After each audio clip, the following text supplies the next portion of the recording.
ici, tous les fils électriques, ça c'est typiquement japonais, ils n'enterrent pas les lignes électriques. Donc vous avez tout là-haut. Et les poteaux ne sont pas tombés. Voilà une autre maison qui s'est écroulée ici. Par contre, à gauche, les maisons sont restées debout, ainsi que l'arbre, les poteaux électriques. Donc là c'est à peu près à 3 km de la centrale, de la côte. 2-3 km de la côte. Là, on se rapproche de la côte, en fait, c'est sur une colline. Hein. Oui, excusez-moi que je vous dise bien. La ville de Fukuoka, en fait, c'est sur une colline.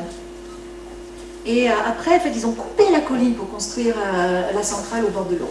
Ils ont carrément érasé. Hein. Et donc, cette partie du village était en hauteur. C'est pour ça que le tsunami n'est pas venu jusqu'ici. Hein. Donc, ça a tremblé, mais le tsunami n'est pas monté jusque-là. Ce que vous voyez derrière, c'est une petite étable. Ces gens-là, ils avaient 4-5 vaches.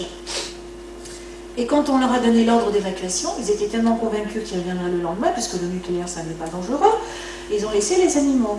Ils ne les ont pas détachés. Et donc, vous avez dans toute cette zone interdite des centaines d'animaux qui sont morts sur pied. Parce que les gens étaient persuadés qu'ils allaient revenir. Toujours dans la zone interdite, la maison derrière en très bon état, comme vous voyez. Alors, vous avez des maisons qui ont encore des rideaux. Tout est en place, hein. On pourrait rentrer le soir, manger sa soupe. Eh bien non, on ne peut pas. On ne peut pas parce que les maisons sont radioactives. Là, c'est la jetée. Là, on est au bord de la mer. Et j'ai photographié la jetée pour montrer qu'elle avait été pas mal détruite. C'est au bord de la mer. Donc, en contrebas de la ville, donc ici, comme j'ai écrit en dessous, ici, il y avait des maisons. L'endroit le plus dangereux, c'était monté, là où nous étions, c'était monté à 55 microsievert. Attention, parce que souvent les pro-nucléaires vous disent, moi j'ai déjà entendu cet argument, ah mais oui, mais vous savez, il y a des régions en Bretagne, en Inde, ou je sais plus où, en Amérique latine, où vous avez des chiffres très élevés, vous avez parfois même 15 microsieverts, mais c'est rien du tout. Ce qu'ils oublient de dire, c'est que c'est du radon, donc c'est un gaz qui sort de la roche, généralement la roche granitique, comme en Bretagne, mais vous n'avez pas de particules qui s'échappent, vous n'avez pas de césium, vous n'avez pas de plutonium, vous n'avez pas tout ça que vous risquez d'avaler. Si vous le transportez sur les vêtements, si vous le mangez parce que c'est dans la nourriture ou sur la nourriture, vous êtes contaminé par l'intérieur. Et la contamination interne, c'est ça qui est le plus terrible. Alors après, voilà, j'ai rencontré le maire, ma rencontre avec le maire de Futaba et ses administrés évacués près de Tokyo, c'était aussi en février. Et lui, nous a raconté qu'en fait, il a perdu tous les poils de son corps.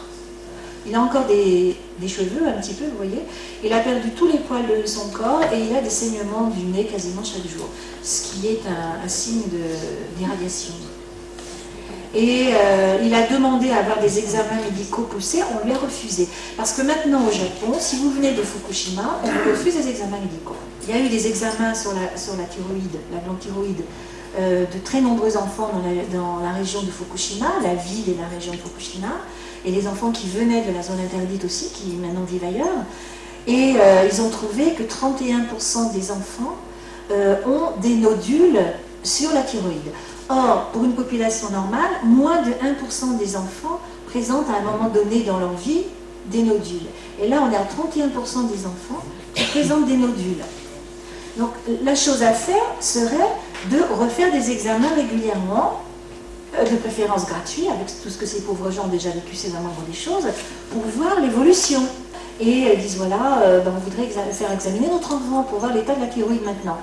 Et quand ils disent qu'ils sont originaires de Fukushima, la réponse est, ah non, non, non, nous avons l'ordre il y a une association de la thyroïde au Japon, association médicale de la thyroïde, même qu'il en existe une en France d'ailleurs, nous avons l'ordre de ne pas examiner les personnes de Fukushima.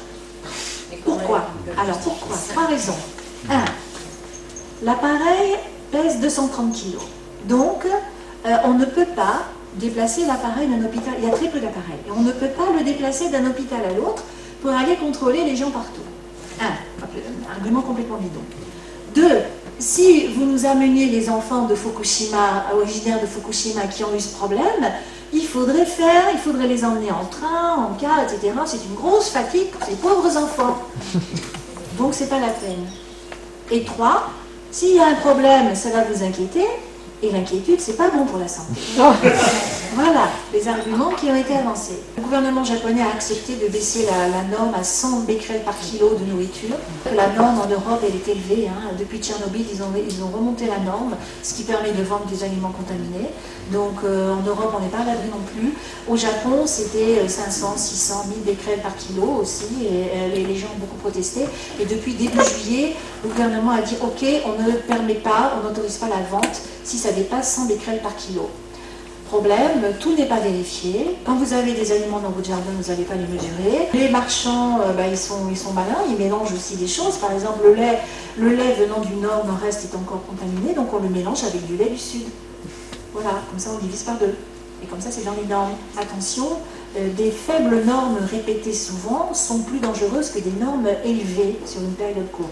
Résultat, les gens essayent de vérifier par eux-mêmes. Moi j'ai 2 amis français au Japon qui ont acheté des moniteurs de becquerel à 10 000 € plutôt que d'acheter une voiture et qui mesurent les aliments. Ils font ça parce qu'ils ont de jeunes enfants et c'est aussi par conscience citoyenne. Après ils mettent les résultats sur une page Facebook et ils organisent des réunions avec des parents japonais, avec leurs voisins pour les tenir au courant. Et il y a aussi des Japonais qui viennent leur apporter des aliments pour qu'ils soient mesurés. De plus en plus on peut mesurer les becquerels des aliments qu'on mange. C'est infernal. Je vous dis franchement, c'est infernal. Moi, mes 2 amis qui font ça quasiment tous les jours, ils passent une grande partie de leur temps à ça. Ils travaillent tous les deux, c'est très compliqué. Et on se dit, mais jusqu'à quand on va faire ça? Est-ce que c'est maintenant un nouveau mode de vie? Jusqu'à la mort, on fait ça? Jusqu'à ce que l'enfant ait 18-20 ans, est-ce qu'on fait ça? Bon, à partir de là, on sait quels sont les aliments à éviter. Moi, par exemple, j'ai totalement supprimé le poisson, comme la plupart des Japonais d'ailleurs. Et puis, il y a 10 jours, ils viennent de trouver des poissons qui faisaient 28 000 becquerels par kilo. 28 000 becquerels par kilo, la dose autorisée, c'est 100 becquerels par kilo. Ils ont dit, hop, toute la pêche est interdite dans le nord du Japon maintenant. Alors après, bon, une solution, quand on ne sait pas ce qui est servi à l'école, dans les repas de cantine, il y a eu beaucoup de scandales l'été dernier. De la viande contaminée au césium a été servie dans toutes les cantines du nord du Japon, enfin de Tokyo jusqu'au nord. Et il y a des parents qui ont dit stop. Stop. Et qui donc maintenant préparent eux-mêmes les repas. Ils mesurent les aliments, ils savent ce qu'ils choisissent, ils préparent les repas et l'enfant emporte le repas à l'école. Mais il y a des écoles qui l'interdisent. Le césium imite le potassium. Chimiquement, c'est très proche du potassium. Donc ça se fixe dans les muscles essentiellement, et en particulier le muscle cardiaque. Vous allez dans les cimetières dans la région de Tchernobyl, des zones qui ne sont pas interdites du tout, vous allez dans les cimetières tout autour là-bas, et vous voyez des centaines de tombes d'enfants de 10 à 16 ans qui sont morts, et vous vous demandez, mais de quoi sont-ils morts? Et récemment, même maintenant, les enfants continuent à mourir. La catastrophe, elle a 26 ans, mais les enfants qui ont maintenant, par exemple, une dizaine d'années, il y en a qui continuent à mourir. Ça ne s'est pas arrangé de ce côté-là. La contamination au césium, les enfants meurent de maladies cardiaques. Parce que le césium se fixe dans le cœur. Si vous voyez les enfants avec leur dosimètre, voilà, à l'école. Donc tout ça, ça entraîne la destruction du lien social, la séparation des familles, parce que vous avez des gens, et moi j'en connais aussi personnellement, où la maman a l'impression que les enfants ne sont plus en sécurité, donc elle veut partir de la région de Fukushima ou du nord-est, voire même de Tokyo, parce qu'on a peur aussi à Tokyo, on ne sait pas quand ça va nous tomber dessus. Donc il y a des mamans qui partent avec leurs enfants. Mais le mari, il reste parce qu'il a le travail.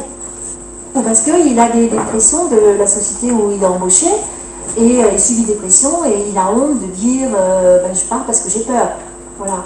Parce que ça se dit pas de dire qu'on a peur. Par contre, les mamans, elles réagissent avec leur corps de mère, si je puis dire, c'est mon enfant avant tout. Et donc vous avez des gens qui se séparent, des familles qui se séparent, il y a beaucoup de divorces aussi. Et après, la situation des femmes qui doivent élever seules leurs enfants, même si elles sont encore mariées, c'est extrêmement dur. Parce que là, si elles sont évacuées volontaires, elles ne reçoivent pratiquement rien. Elles reçoivent 800 €. Et c'est tout, en une fois. Et c'est tout. Si elles arrivent encore à prouver qu'elles vivent dans une zone à risque. Autre problème, la contamination des sols. Ils se sont rendus compte que beaucoup d'endroits publics étaient contaminés. Les cours d'école, par exemple, dans toute la région autour, tout le département de Fukushima, beaucoup de cours d'école étaient contaminés. Les squares, des jardins publics, par exemple. Alors, là où c'est contaminé, ils enlèvent la surface du sol sur 15 cm à peu près, en disant le césium n'est probablement pas allé plus bas. Ça, c'est dans la baie de Tokyo. Il y a des déchets, enfin des débris radioactifs du sol, donc du sable, de la terre, de l'herbe, des feuilles, des branches, qui ont été mises dans des sacs en plastique. Vous les voyez ici, ça c'est une sorte de plastique marron, hein, dans des sacs en plastique, dans la baie de Tokyo, qui ont été envoyés vers Tokyo, parce qu'il n'y avait pas d'espace à Fukushima, et qui sont ensuite couverts comme ça avec des bâches bleues et avec des sacs de sable au-dessus pour pas que ça s'envole. Il n'y a pas que la surface des sols, il y a aussi tous les débris du tsunami comme ça, qui sont radioactifs. Il y a ça, vous voyez, ça aussi c'est des débris. Voilà, des mamans dans le sud du Japon, à Kyushu, qui protestent devant la mairie parce qu'elles ne veulent pas des débris radioactifs de Fukushima. Donc elles viennent avec leurs enfants, des pancartes, et elles protestent en disant on n'en veut pas.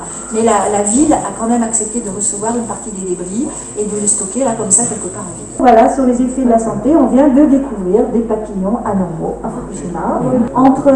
Entre mai 2012 et début juillet 2012, donc pendant un peu plus de 2 mois, nous avons été sans aucun réacteur nucléaire en fonctionnement au Japon. La population autour de ces centrales concernées était tellement méfiante qu'ils n'ont pas pu les remettre en route parce qu'ils avaient peur des réactions de la population.